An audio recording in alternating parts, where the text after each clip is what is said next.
عبادی، یہ میرا بندہ ہے، یہ کمال کی بات ہے۔ تو ہم کہے بھئی ہم فلاں پیر کے مرید ہیں، ہم فلاں پیر کے مرید ہیں، کمال کی بات نہیں ہے۔ کمال کی بات یہ ہے کہ پیر صاحب کہہ دیں یہ میرا مرید ہے، یہ کمال کی بات ہے۔ تو یہ کمال سیدی اعلیٰ حضرت میں موجود تھا، یہ کمال موجود تھا میرے امام میں کہ پیر صاحب کہتے تھے یہ میرا مرید ہے، فخر سے کہتے تھے یہ میرا مرید ہے۔ بہرحال حضور سیدی اعلیٰ حضرت جس پیر خانے کی لڑی ہیں وہ سیدی غوث پاک، بولے سبحان اللہ۔ بس ایک چھوٹی سی بات تذکرہ کر کے اپنی گفتگو ختم کروں گا۔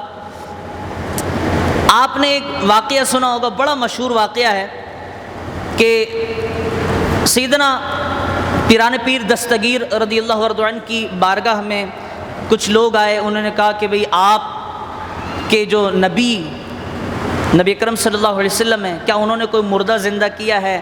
ہمارے جو نبی ہیں حضرت عیسیٰ، انہوں نے تو مردہ زندہ کیا ہے، اور مردہ زندہ ایسا کیا کہ آپ کے قرآن میں ذکر موجود ہے،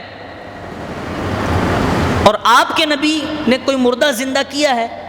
تو اس پر حضور سیدنا، یہ مشہور واقعہ ہے، حضور سیدنا غوث اعظم دستگیر رضی اللہ عنہ نے فرمایا کہ تم نبی کی بات کرتے ہو، نبی کی بات کرتے ہو، نبی تو نبی ہیں، نبی کی شان تو وراء الورا ہے، نبی کی ذات تو بہت اعلیٰ ہے، لیکن نبی کی بات کیا کرتے ہو؟ یہ نبی کا غلام محی الدین عبد القادر جیلانی نبی تو نبی ہے، نبی نہیں بلکہ نبی کا غلام ایسا ہے کہ تم جس قبرستان میں چاہو لے جاؤ، عبد القادر مردہ زندہ کر کے دکھا دے گا۔ یہ واقعہ آپ نے سن رکھا ہے نا، ہے نا بھئی حضور غوث پاک نے مردہ زندہ کر دیا تھا۔ درود پاک پڑھیں صلی اللہ علیہ محمد نور من نور اللہ۔ جنریٹر بند ہو رہا۔ تو حضور سیدنا غوث پاک رضی اللہ عنہ نے مردہ زندہ کر دیا۔ ایسا ہرگز نہیں ہو سکتا کہ نبی اکرم صلی اللہ علیہ وسلم کا امتی ہو اور امتی بھی غوث اعظم ہو، اور وہ صرف اس بات پر کہ دیکھو حضرت عیسیٰ نے زندہ کیا تھا تو میں بھی کر کے دکھاؤں گا۔ اس کے پیچھے کوئی وجہ رہی ہوگی، وہ وجہ ہے کیا وہ سنیے۔ ہم واقعہ سنتے ابھی آپ نے سب نے بولے سبحان اللہ، اس کے پیچھے وجہ کیا تھی؟ کیوں حضور غوث پاک رضی اللہ عنہ نے مردہ زندہ کر دیا؟ ضرورت کیا پڑی تھی؟ حضور غوث پاک رضی اللہ عنہ جب آپ کے پاس وہ عیسائی آئے نا کہ آج ہمارے نبی نے مردہ زندہ کیا، آپ کے نبی نے کیا یا نہیں؟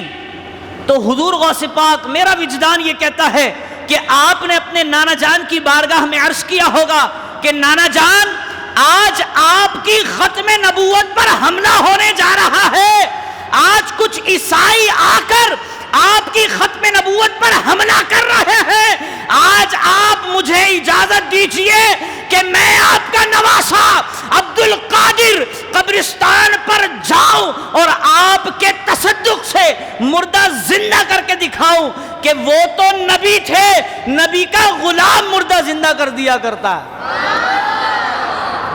میرا وجدان یہ کہتا ہے اختلاف رائے آپ کا حق ہے، کرتے رہیں۔ ہمارا عشق یہ کہتا ہے کہ حضور سیدی غوث پاک رضی اللہ عنہ نے حضور علیہ السلام کی ختم نبوت کی حفاظت کے لیے یہ قدم اٹھایا جو آپ نے مردہ زندہ کر کے دکھایا۔ پھر آپ کو یہ حضور کی ختم نبوت پر خانقاہ سے باہر نکلنا یہ سکھایا کس نے؟ آپ بولتے ہیں یار میں تو بھائی پیر ہوں، خانقاہ میں بیٹھا ہوا ہوں، اور کیا تم میرے سامنے یہ مردہ زندہ کرنے والی بات لے کر آ گئے؟ ابھی میں بتاؤں، مردے زندہ کرنا، ہوا میں اڑنا، یہ تو 26واں درجہ ہے۔ جو اولیاء کاملین ہوتے ہیں نا، وہ بولتے ہیں کرامت تو بچوں کا کھیل ہے، یہ تو 26واں درجہ ہے۔ جو اولیاء کاملین ہوتے ہیں بولتے ہیں اس سے آگے جانا ہے، یہ کیا بچوں والی بات کر رہے ہو، اڑ کے دکھاؤ۔ چپلیں اڑا دو. یہ تو بچوں کا کھیل ہے. اولیاء کاملین کے لیے یہ 26واں درجہ ہے, بہت چھوٹی جگہ ہے. اولیاء کاملین میں تو اس سے بھی آگے جانا ہے جی. 99 درجے ہیں. حضور غوث پاک 26ویں درجے پر تھے کیا؟ تو غوث اعظم تھے بھائی. تو یہ تو بچوں کا کھیل ہے, لیکن اس کے پیچھے وجہ اپنے نانا کی ختم نبوت تھی. پھر آپ کو یہ خانقاہ سے نکلنے کا یہ شوق چڑھا کہاں سے تھا؟ آپ کے جو والد گرامی تھے نا, ابو صالح موسیٰ, جنگی دوست, بولے سبحان اللہ. القباد بھی ایسے, بولے مولانا پھنسا کے چھوڑیں گے آج, یہ کہ جنگ پہ لے جا رہے ہمیں. ابو صالح موسیٰ جنگی دوست. آپ نہر کے کنارے پر بیٹھے تھے اور ایک بادشاہ گزرا. بادشاہ, پورا قافلہ ہے, اور اس بادشاہ کے قافلے میں کچھ مٹکے ہیں, اور ان مٹکوں میں شراب, مٹکوں میں شراب ہے. اب ہمارے جیسا کوئی آدمی ہوتا بولتا کہ حضرت صاحب آپ شراب پی رہے ہیں, کوئی بات نہیں. لیکن وہ حضور غوث پاک کے والد تھے. انہوں نے کیا کیا؟ نہر کے کنارے بیٹھے تھے, خود بھی ولی کامل تھے. آپ نے اٹھایا پتھر اور بادشاہ کے مٹکے کو پھاڑ دیا. بادشاہ کا مٹکا, مٹکا پھاڑا شراب کا, وہ بھی بادشاہ کا. کیوں؟ یہ میری عادت ہے, میں ہر واقعے کے پیچھے کیوں ضرور ڈھونڈتا ہوں. بھئی کیوں؟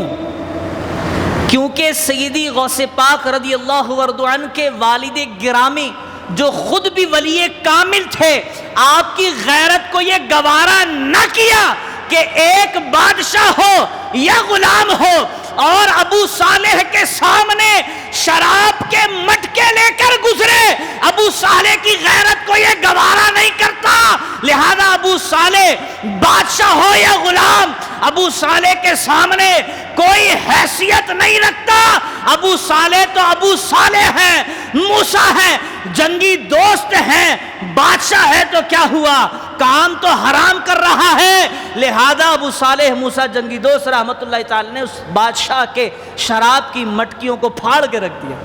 سبحان اللہ. یہ کوئی بھی ہو, کوئی بھی ہو, بات تو یہ ہے کہ کام حرام کر رہا ہے, شراب پی رہا ہے. شراب پیے گا تو حضور غوث پاک رضی اللہ عنہ کے والد گرامی ہوں سامنے, وہ چھوڑیں گے کیا؟ چھوڑیں گے؟ چھوڑنے والے لوگ ہم لوگ ہیں. پیسے والے کو الگ مقام دیتے ہیں اور کم پیسے والے کو الگ مقام دیتے ہیں. یہ تو حضور غوث پاک کے والد گرامی ہیں, پیسے والا ہو یا حقیر ہو, سب کے لیے مقام ایک ہے. ان اکرمکم عند اللہ اتقاکم. جی, سب کے لیے پیمائش کا سانچہ ایک ہے. ان اکرمکم عند اللہ اتقاکم, کہ جو تقوی والا ہے وہ بلند و بالا ہے. بس. تو حضرات والا, ہم نے سیدی اعلیٰ حضرت حضور غوث پاک رضی اللہ عنہ دونوں کا ذکر کیا سنا. اس سے ہمیں میسج کیا ملا؟ سب سے پہلا میسج تو یہ ملا تقوی. سب سے پہلا میسج کیا ملا؟ تقوی. میسج پر بات ہونی چاہیے. سب سے پہلا میسج کیا ملا؟ بلند بولیے, تقوی. اب یہ تقوی حاصل کیسے ہوگا؟ اللہ تبارک و تعالیٰ نے جگہ جگہ ارشاد فرمایا, یا ایھا الذین آمنوا اتقوا اللہ, اے ایمان والو اللہ سے ڈرو. اس ڈر کا نام تقوی ہے. اللہ سے ڈرنے کا نام تقوی ہے. بس رب سے ڈرنا ہے, خشیت الہی اپنے دل میں پیدا کرنی ہے. اور پھر تو ہم یار بڑے اتنے مزے ہی مزے. بربک الکریم, آپ کا رب بھی بڑا کریم ہے. وہ فرماتا ہے کہ اے محبوب علیہ السلام اپنی امت سے فرما دیں کہ صرف میرے ڈر سے ایک مکھی کے سر جتنا آنسو لے آئیں اپنے چہرے پر, جہنم کی آگ حرام ہو جائے گی.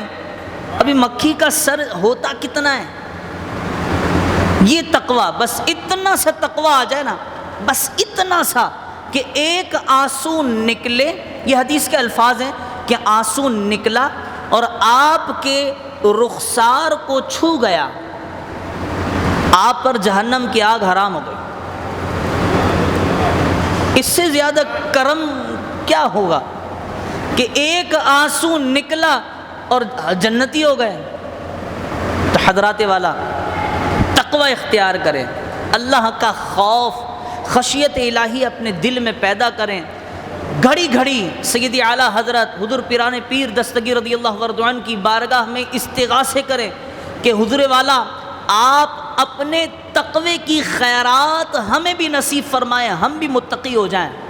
بس یہ گھڑی گھڑی یہ دعا کیا کریں، پھر انشاءاللہ دیکھیے گا ایسا کرم ہوگا حضور سیدی اعلیٰ حضرت کے تقوی کی خیرات کی برکت سے کہ ہم بھی انشاءاللہ ایک دن متقی ہو جائیں گے۔ اللہ تبارک و تعالی ہمارا یہاں پر آنا بیٹھنا اپنی بارگاہ میں قبول و مقبول فرمائے، اور اللہ تبارک و تعالی ہمارا حضور پیران پیر دستگیر رضی اللہ عنہ کی بارگاہ میں ذکر کرنا اپنی بارگاہ میں قبول فرمائے، ان کے تقوی کی خیرات اللہ تبارک و تعالی ہمیں نصیب فرمائے۔